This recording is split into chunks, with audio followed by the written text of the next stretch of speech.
Muy bien. Eh, Estamos un poco lentos en el avance, así que luego al final voy a dar instrucciones de cómo vamos a compensar lo que estamos un poco lentito. Va a ser mediante la plataforma y no muy difícil, así que no se preocupe. Empezaremos con este tema. Hoy tenemos que tratar el tema de inmunidad natural o innata del tracto gastrointestinal. El capítulo 12 lo estamos avanzando bien lentito, pero sobre todo eso se está haciendo también por las connotaciones clínicas que tiene. Bueno, como todos saben, el tubo digestivo empieza en la cavidad oral, que es uno de las estructuras de entrada, digamos, especialmente del alimento, de la comida. Y ya de por sí hay que mencionar que las células de la mucosa y otras ya producen anticuerpos, ¿no? En esta zona, así que tiene una inmunidad moderada, sobre todo inmunoglobulina de tipo A, que va a por lo menos tener cierta acción contra las bacterias. Lastimosamente, como indica acá el fragmento del libro que he extraído, los cambios de la dieta alimentaria a través de los siglos han acompañado modificaciones. Eso significa que ha habido mucha alteración, digamos, de la flora normal de la cavidad oral, especialmente desde el ingreso del azúcar en la dieta, ¿no? Debe entenderse que cuando se consumía fructosa únicamente, o sea, las frutas que tienen azúcar, no había este cambio. Y a partir de que se ha consumido ya el azúcar refinada, entonces ya tenemos los problemas de caries actuales. También no solo sería justo culpar al azúcar, ¿no? También la carne en su mayoría ha aumentado el número de caries debido a los restos alimenticios que se quedan especialmente entre los dientes, porque nuestros dientes no están diseñados para consumir carne, ¿no? Si no fuera la cocción que hacemos de la carne, de hecho no podríamos consumirlo. Bueno, pero será motivo de otra clase, o en otro momento hablaremos de eso. Aunque también vamos a hablar un poco hoy de los alimentos que se consumen. El anillo de Waldeyer es una de las estructuras que ya lo hemos mencionado en el aparato respiratorio, entonces no vamos a entrar en detalles, pero simplemente diremos que asimismo, como para el tracto respiratorio, constituye uno de los puertas de ingreso, una compuerta de vigilancia, es en realidad como un puesto de vigilancia, una circunscripción, por así decirlo, de tejido linfoideo y por lo tanto de defensas, que habíamos dicho que la principal función va a ser recoger muestras antigénicas para ir elaborando respuesta específica muy a cabal, digamos, para cada subespecie o para cada serotipo de microorganismo. Entonces, es una de sus funciones más importantes. El estómago. El estómago, de hecho, ya en sí, al producir su ácido gástrico, ya va, el que es el ácido clorhídrico, ya va a constituir una importante defensa antibacteriana, ¿no? Debido a que este ácido clorhídrico es muy corrosivo. Tiene un pH aproximadamente en promedio entre 2 y 3, generalmente 3, y por lo tanto muchas paredes bacterianas y muchas membranas celulares no van a resistir esta acidez. No se olviden que sí podría ser la tuberculosis, aunque no es frecuente las infecciones de tuberculosis por vía digestiva, más por vía respiratoria. Eh, También otros tipos de estafilococos, estreptococos que puedan soportar mucho la acidez gástrica. El Clostridium, los Clostridiums también son bacterias que pueden aguantar. Y obviamente la que habita el estómago, ¿no? Que es el Helicobacter pylori. Entonces, en ese caso de esas bacterias, habría una gran posibilidad de que no pueda limitar o eliminar, pero el resto de microorganismos sí se lo va a hacer, ¿no? Como hongos, las otras especies de bacteria, los virus, de hecho, no van a aguantar mucho tampoco en el estómago. Es muy rara una infección viral, pero puede ocurrir, por ejemplo, en los niños, en los recién nacidos, que sí pueden obtener o contraer infecciones estomacales o gastrointestinales por vía digestiva. También hay que mencionar que precisamente debido a que el ácido clorhídrico constituye una importante defensa, la clorhidria por cualquier motivo, o sea que hay una situación patológica que condicione que haya poco, se produzca poco ácido. Una de ellas puede ser la atrofia de la pared gástrica, como la tenemos aquí en esta toma que les muestro de endoscopía, en la que hay una gran zona atrófica, ¿no? Estas atrofias pueden producirse muy simplemente por enfermedad ulceropéptica, ¿no? O el síndrome ulceropéptico, eh, que es causado por mala dieta alimenticia, malos hábitos alimenticios, sumado a cargas grandes de estrés, ¿no? Que puede tener la persona. Esos dos factores son los más importantes para la patogénesis del síndrome ulceropéptico. Y como ven acá, puede resultar en una gran zona atrófica y uno, aparte de que va a contribuir a que haya poca producción de ácido clorhídrico, también va a ocasionar a lo largo del tiempo esta lesión atrófica, va a evolucionar en un cáncer gástrico tranquilamente, ¿no? Entonces, es sumado dos problemas. Hay que estar muy atento. Si uno de ustedes va a ser del área de gastroenterología, es algo que tiene que tomar en cuenta. Es una enfermedad que implica muchas cuestiones, ¿no? Incluso en el campo inmunológico.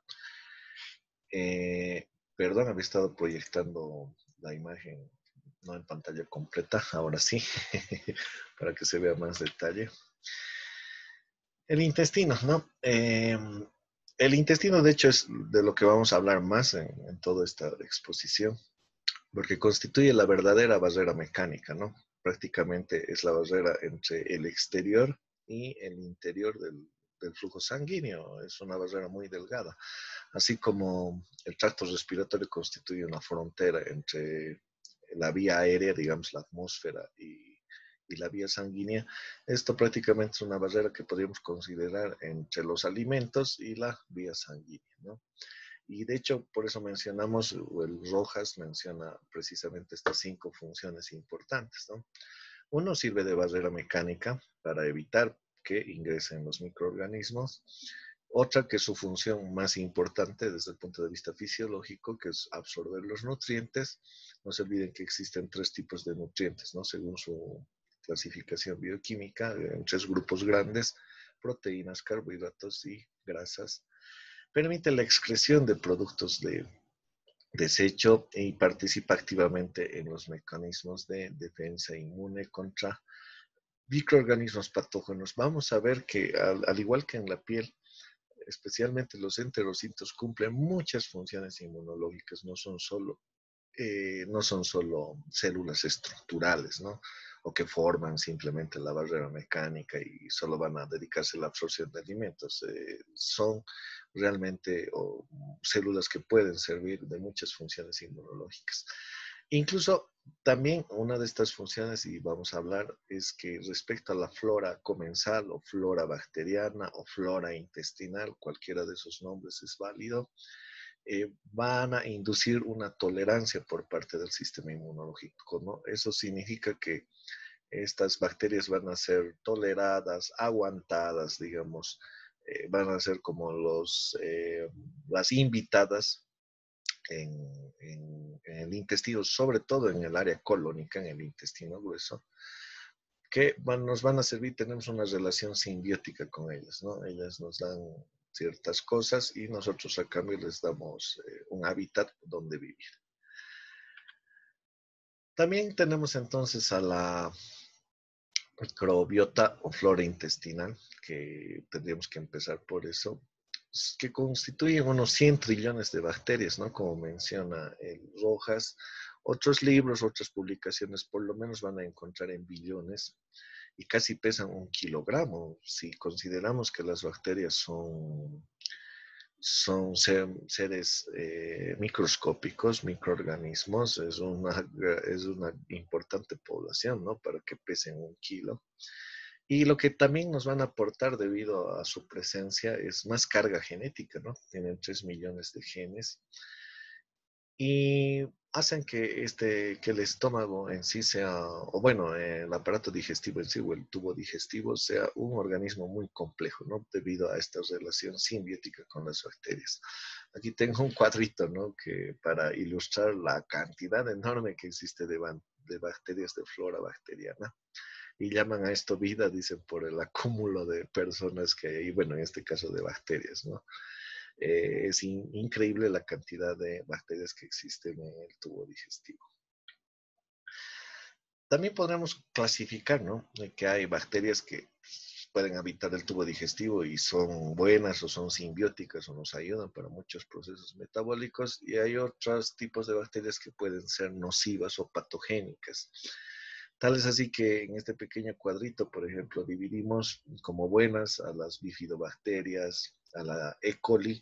Esto tiene que entenderse, ¿no? La E. coli no es mala, solo si la encontramos en el tracto urinario, sí, nos puede significar una infección urinaria importante, pero si está en el tubo digestivo y no es de recuerden sus clases de microbiología, existen 6 tipos casi o subtipos, mejor dicho, de E. coli. Enteromorrágica, enteropatogénica, esas sí son especies de E. coli que pueden ser muy nocivas, pero el resto está bien que estén en el colon.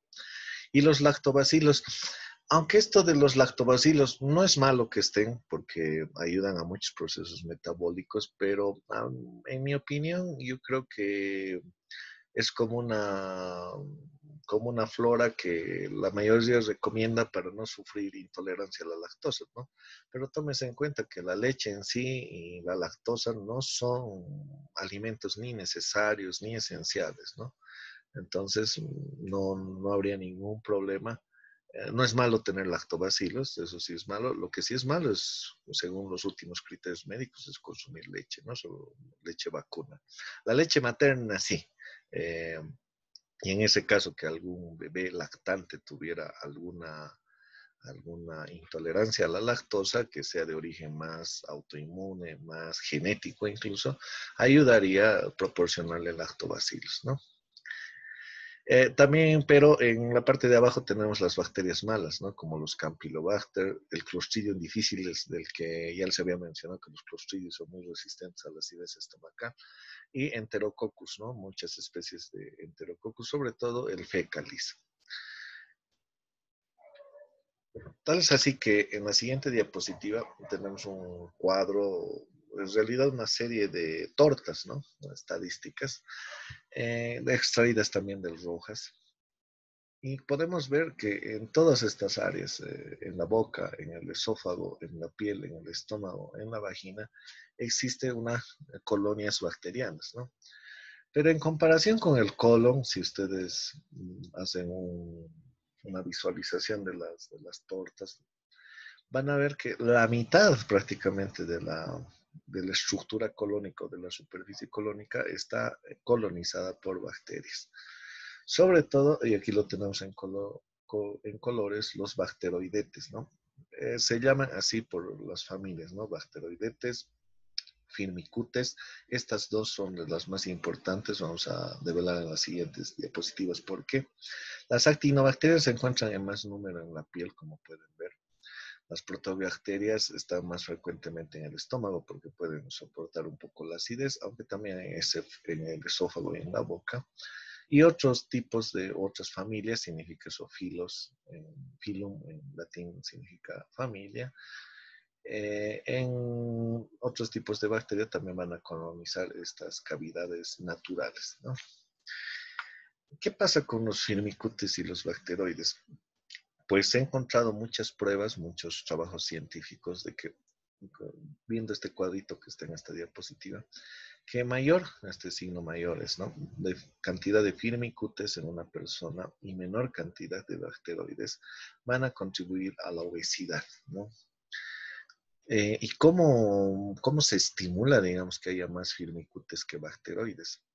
El consumir demasiados alimentos que tienen origen animal, ¿no? Huevos, carne, pescado, y encima freírlos mucho, o sea, todo estar preparado a lo frito, va a favorecer la cantidad de obesidad. Entonces, de hecho, ya la comida eh, chatarra que le decimos, ¿no? Comida prefabricada, comida rápida en general, uy, tiene esas características, ¿no? Generalmente tiene carne mínimo y está siempre sofreída o frita, ¿no? O sea, de cualquier tipo, carne de res, de pollo. Y en cambio, las personas que tienen menos cantidad de firmicutes y más cantidad de bacteroides, que generalmente se estimula con una dieta más vegetariana, van a tener menos tendencia a engordar, ¿no? Entonces es algo que se tiene que tomar en cuenta. Esto nos dice que las dietas vegetarianas, pese a todo, son más favorables que las dietas comunes que conllevan carne, ¿no? Entonces, también va, aparte de la obesidad, va a estar muy en relación el hecho de que no se ha comprobado del todo, pero parece también que las firmicutes, o mejor dicho, sí, las firmicutes van a favorecer de alguna manera el desarrollo de la diabetes tipo 2, aunque no se encontró una relación directa, pero sí secundaria. Las arteriosclerosis, la esclerosis múltiple, que son enfermedades que generalmente se producen por acúmulos de cantidad de colesterol. También enfermedades de características más autoinmunes o un poco alérgicas, como el asma y el asma en el aparato respiratorio y el eczema en la piel se manifiesta, van a estar muy relacionadas con la falla, con la falta de flora intestinal normal, ¿no? Y ni que se diga de muchas enfermedades inflamatorias del intestino, ¿no? A veces decimos, ¿no?, que las enfermedades intestinales, entre comillas, irritativas, se deben porque es una alteración en su sistema inmunológico y nada más, y no se atribuye a la dieta, ¿no? A muchas personas, muchos pacientes que padecen de estos males han corregido mediante una buena administración de una dieta más adecuada para ellos, ¿no? Entonces, yo creo que alguna pregunta a este respecto, porque es una muy importante en la cuestión clínica. Bueno, entonces continuamos. Asimismo, tenemos, ¿no? Esa es la razón por la que el empleo de antibióticos por mucho tiempo, especialmente por vía oral, puede condicionar muchos problemas a la larga, ¿no? Es un gran problema en dos campos, tanto en las automedicaciones que se haga el paciente, o sea, consumir antibióticos prácticamente para todo, e incluso tienen que verlo, ¿no? En este problema del coronavirus, todos piensan que hay mucha gente que piensa que los antibióticos van a servir contra los coronavirus, de hecho no sirven para ningún virus. Y encima también la iatrogenia que podamos provocar los médicos, ¿no? Si no tenemos claro qué antibiótico usar, en qué oportunidad y durante cuánto tiempo, especialmente por vía oral, vamos a dañar más al paciente que favorecerlo. Entonces, por favor, siempre sean muy acuciosos en decir qué antibiótico elegir y por cuánto tiempo dar. La mayoría de los antibióticos se usa en terapias de 7 a 10 días, hasta 14 días se pueden prolongar, ¿no? Después de eso hay que hacer, si hubiera que usar más días, no se puede continuar más de 14 continuos, ¿no? Excepto algunas enfermedades u ocasiones u otras intenciones terapéuticas que se tengan. Pero es lo usual. Después de esos 14 días hay que hacer una ventana terapéutica, ¿no? O sea, unos 3, 4 días de descanso y cambiar de antibiótico, que a veces es lo más recomendable para continuar la terapia, ¿no? Pero, como les digo, eso es muy excepcional. Va hasta 7 o 10 días para una terapia normal por antibióticos. Es cierto también otros tipos de antibióticos, ¿no? La citromicina, por ejemplo, solo se da 4 días o 3 días, depende entonces el caso. Si se usa mucho los antibióticos de amplio espectro, como dice acá la extracción también de las hojas del libro, van a favorecer la colonización de otras bacterias, o sea, eliminar a las buenas y más bien hacer que las malas invadan o colonicen especialmente el colon, como el Clostridium difficile. ¿Y qué pasa con este Clostridium difficile? El gran problema de este tipo de bacteria es que es muy resistente casi a todos los antibióticos, ¿no? De hecho, cuando se detecta una infección por esta bacteria, hay que entrar con antibióticos de amplio espectro, como las cefalosporins de tercera generación. Incluso hay que llegar a utilizar antibióticos muy, muy potentes como la vancomicina o el imipenem.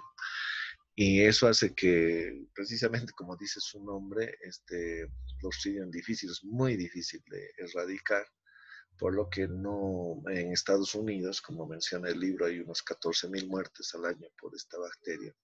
Por lo tanto, es muy importante no abusar de los antibióticos, tanto por parte del paciente en las automedicaciones y no tampoco por parte de ustedes como médicos, ¿no? ¿Hay alguna pregunta o comentario a este respecto?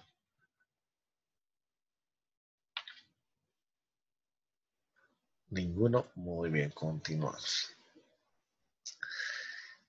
Eh, Tanto digamos, en la acción de la, del sistema inmunológico, sobre todo en esta reacción que es conocida como inflamación, que obviamente la avanzaremos en su respectiva clase, hay que mencionar de que muchas bacterias pueden favorecer y otras inhibir el proceso inflamatorio, sobre todo a nivel local, ¿no? O sea, en la mucosa intestinal. Hasta es así que las bacterias como de las familias, ¿no? De los bacteroidetes y los firmicutes pueden producir un polisacárido A que frena la producción de interleucina 17 e interleucina 18, digo mejor dicho 10, que van a tener un efecto antiinflamatorio, ¿no? Asimismo, también el Clostridium, por ejemplo, va a favorecer más bien la inflamación como proceso generalizado en el tubo digestivo. Y incluso la flagelina de varias bacterias, sobre todo de las buenas, va a inducir una respuesta, digamos, inflamatoria mucho más rápida. Entonces, incluso el manejo de tener flora bacteriana normal va a hacer de que se pueda nivelar de algún modo las reacciones inmunitarias en esta zona. Entonces, es muy importante y prácticamente esto se hace más que todo a través de la alimentación, de una alimentación correcta, que se puede ir equilibrando las acciones que ocurren con la flora normal en el intestino. Otro factor de los que hay que hablar que van a influir en la homeostasis del epitelio intestinal son los alimentos, precisamente. Ahí tenemos un pequeño gráfico, ¿no? Bueno, una fotografía, ¿no? En la que vemos un niño que está comiendo del suelo y otro niño que está comiendo comida rápida. Y no sé, yo siempre he pensado, esta imagen es bastante, sobre todo del niño que está obeso, es un poco común, ¿no? En la red, en el internet, no sé si está retocado, pero el niño de al lado que no se ve que está muy difuminada la foto, sí, tiene una gran cantidad de obesidad y de hecho que es uno de los grandes problemas en Estados Unidos, pero lastimosamente nuestro país está constituyendo también otro gran problema, ¿no? Hace unos 20 años no se veía muchos casos de obesidad y ahora sí, sí es bastante común y el hecho de acceder a alimentos más cárnicos, o sea, más altos en carne y sobre todo en grasas, ha hecho que aumente mucho más la incidencia de la obesidad, ¿no? En cuanto a la desnutrición, seguimos siendo un país en el que le falta mucha gente comida. Entonces, no hemos superado esa barrera, ¿no? O sea, pese a que somos un país productor, digamos, tenemos climas favorables para producir alimentos, no hemos superado aún la nutrición. Y no es porque haya una escasez, sino que, como están viendo incluso con las disposiciones del coronavirus, hay una gran ignorancia, ¿no? Acerca de lo que se debe comer. Yo digo también culpa de nosotros los médicos que no nos ocupamos mucho somos más, digamos, estamos más formados en la atención, ¿no? En tratar al enfermo y no en educar ni socializar, digamos, el conocimiento científico que se tiene acerca de estos temas, ¿no? Entonces, si bien es cierto que quizás la población no se interesa mucho en informarse, pero tampoco nosotros hacemos esfuerzos, ¿no? No hay ningún programa de salud ni gubernamental que se dedique estrictamente a la educación. Obviamente que se debería integrar con la educación en secundaria, desde primaria, debería haber un conjunto, ¿no?, de medidas. Hay moléculas como la leptina, voy a hacer una breve explicación de esto que no lo hace mucho el libro. Es en sí una hormona, ¿no? Sí, tiene una constitución proteica y por eso el libro menciona que es como una proteína. Pero en realidad es una hormona que lo producen no solamente, pero con mayor frecuencia las células del tejido adiposo. Entonces, estas células del tejido adiposo me advierte ya que vamos a terminar en 10 minutos. Como les digo, si se corta la presentación, no se hagan lío, descansamos un poquito y continuamos.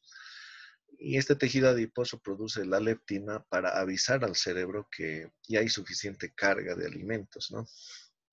Lastimosamente, al parecer por los hábitos contemporáneos en la alimentación, especialmente la comida rápida, parece que esta protección natural, digamos, a la obesidad se ha roto, ¿no? Pero en el caso de preciso que hablamos acá como papel inmunológico de la leptina, aparte de regular el apetito, o sea que inhibe en el cerebro el área que nos permite tener más hambre cuando ya hay suficiente carga de comida, también tiene una importante función en la estimulación de los linfocitos del timo, ¿no? Y eso significa que va a aumentar la diferenciación o diríamos la educación, entre otras palabras, de reconocimiento de los linfocitos, que lo vamos a ver en la siguiente clase, e induce una mayor producción de LST1, o sea, linfocitos T1, linfocitos T2, y frena un poco la producción de células T reguladoras o supresoras, ¿no? Entonces va a favorecer bastante el sistema inmunológico si es que se produce en grandes cantidades la leptina. Pero como decía, lastimosamente por los hábitos alimenticios actuales, parece que se desequilibra la función inmunológica y también metabólica de esta hormona. Uno de los receptores muy importantes, ¿no? Las células del epitelio intestinal, que vamos a detallar luego los tipos, ¿no? Pero por ahora vamos a decir los enterocitos en general, tienen este receptor AHR, ¿no? Muy parecido al receptor AHR de las células blancas, que lo vamos también a estudiar con más detalle en el capítulo respectivo. Se pensaba hace unos años, especialmente durante los 70, durante los 80, que detectaba toxinas, ¿no? Y cuando se descubrió eso, se lo vio como algo grande. O sea, de que el intestino es capaz de reconocer si algo es tóxico. Lastimosamente hay ciertos venenos o tóxicos que no lo puede hacer y por eso hay intoxicaciones. Pero aparte de eso, lo último que se ha descubierto de este receptor es que los alimentos como el repollo, el brócoli y la col de Bruselas, estas son flores, ¿no? Pero comestibles. Tienen esa finalidad y bueno, les decimos más verduras, no las tratamos como flores, pero son una especie de flores que cumplen la función de iniciar una vía de señalización, ¿no? Que va a aumentar, por ejemplo, la producción de interleucina 22. Entonces, significa que van a aumentar las defensas, en otras palabras, ¿no? En términos más sencillos. O sea que estos alimentos, el repollo, el brócoli, las coles de Bruselas, aumentan o favorecen la producción de incluso anticuerpos y de todo el sistema inmunológico, lo ponen un poquito más alerta. Y por lo tanto se considera que van a madurar incluso, ¿no? Aquí dice al final de la extracción también de este texto del libro, el AHR o receptor AH y sus ligandos de origen vegetal estimulan la maduración de los linfocitos gamma y delta, ¿no? Vamos a ver luego qué función tienen estos linfocitos al mencionar los linfocitos residentes del aparato digestivo intercalados en el epitelio intestinal. En sí, entonces, otro factor favorable a la dieta vegetariana, ¿no? Entonces, cuando los veganos o los vegetarianos hablan de que es mejor la dieta vegetariana, no están mintiendo. El estado inmunológico mejora con una dieta más vegetariana. En otra clase habría que discutir los problemas del complejo B y todo eso, pero por lo menos en mi criterio, creo que no son tan fundados esas razones, ¿no? Creo que el negocio de la leche y de la carne se ha fundado hace mucho tiempo después de la Segunda Guerra Mundial en Estados Unidos y de ahí se ha expandido a todos los territorios. Entonces, yo pienso que es más eso, ¿no? El ansia comercial de ganar con este tipo de producción alimentaria, más que ser del todo saludable. Ahora, claro, lastimosamente, culturalmente, socialmente, estamos muy programados, ¿no? Ahorita, incluso ayer uno de los alumnos de octavo me decía, si nos quitamos pero el chicharrón ya no vale la pena vivir. No sé si es un criterio muy o un argumento muy exagerado, pero pienso que si la humanidad quiere ir más adelante, tiene que pensar alguna vez ya en comer para nutrirse, más que solamente como una necesidad. Ahorita los alimentos en nuestra sociedad actual son una especie de droga. No estamos comiendo para alimentarnos, estamos comiendo para satisfacernos. Entonces hay una dependencia. Bueno, sería muy profundo y salirse de tema, hablar cuestiones más al respecto. A ver si hacemos un comentario al final. También tengo aquí por eso este cuadro en el que los alimentos que habíamos mencionado van a producir estimulación, ¿no? Uno favorece por ejemplo, aquí tenemos en verdecito la función de las células dendríticas, ¿no? Que como pueden ver acá, estiran su bracito en el interior, atravesando los enterocitos y yendo a la luz intestinal para recoger antígenos. Ya saben ustedes por qué motivo. Y también va a estimular a las TH1, ¿no? Que están acá, por ejemplo, en azulito, que van a producir muchos péptidos, incluso antibacterianos, que están bombardeando, por ejemplo, ante alguna infección bacteriana. E incluso también equilibrar, ¿no? Porque es por eso que hay una balancita con las acciones con las células supresoras, T supresoras, ¿no? Asimismo, otras células citotóxicas, otros tipos de linfocitos que están aquí en amarillo y naranjita, pueden despertar, ¿no? Su síntesis proteica, estimular la síntesis proteica para producir también péptidos antibacterianos. Entonces, una buena forma de estimular las defensas es consumir más verduras, especialmente estas, ¿no? Muy bien. Entonces, hay 5 tipos de células en el epitelio intestinal. Si ustedes hacen recuerdo de sus clases de histología, les había dicho que esta materia es muy histológica. Enterocitos, las que van a ser las células propiamente dichas del epitelio intestinal o los que las conforman. Si se compara con la piel es como los queratinocitos.